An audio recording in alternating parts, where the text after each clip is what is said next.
நீதி அமைச்சருக்கு எதிரான நம்பிக்கையில்லா பிரேரணையை இன்று சபாநாயகரிடம் கையளிக்க எதிர்க்கட்சி திட்டமிட்டுள்ள நிலையில் நாடாளுமன்றம் இன்று முக்கிய விவாதங்களுடன் மீண்டும் கூடவுள்ளது. Blue ocean group of companies இலங்கையின் வளர்ச்சியோடு உங்கள் வாழ்க்கையையும் உயர்த்துகிறோம். சபாநாயகர் வைத்தியர் ஜகத் விக்கிரமரத்ன தலைமையில் இன்று காலை 9:30 மணிக்கு நாடாளுமன்றம் கூட உள்ளது. இன்றைய அமர்வில் நிலையியற் கட்டளைகள் 119 மற்றும் 120 இன் கீழ் 2 தீர்மானங்கள் விவாதிக்கப்பட்டு அங்கீகாரத்திற்கு முன்வைக்கப்பட உள்ளன.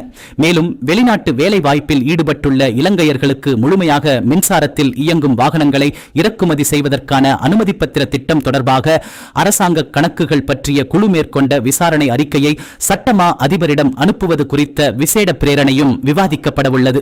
அத்துடன் அரசாங்க பொறுப்பு முயற்சிகள் பற்றிய குழு விசாரணைகளில் வெளிப்படுத்தப்பட்ட தகவல்கள் தொடர்பாக தேவையான சட்ட நடவடிக்கைகளை மேற்கொள்ள இளஞ்சம் அல்லது ஊழல் குற்றச்சாட்டுகளை விசாரிக்கும் ஆணைக்குழுவிற்கு விடயங்களை அனுப்புவது குறித்தும் சபையில் ஆராயப்பட உள்ளது. இதனிடையே நீதி அமைச்சர் ஹர்ஷன நாணயக்காரவிற்கு எதிரான நம்பிக்கையில்லா பிரேரணையை இன்று சபாநாயகரிடம் கையளிக்க எதிர்க்கட்சிகள் தீர்மானித்துள்ளதாக தகவல்கள் தெரிவிக்கின்றன. அனைத்து எதிர்க்கட்சிகளும் இணைந்து அந்த பிரேரணையை சமர்ப்பிக்க உள்ளதாக ஐக்கிய மக்கள் சக்தியின் நாடாளுமன்ற உறுப்பினர் அஜித் பி பெரேரா தெரிவித்துள்ளார்.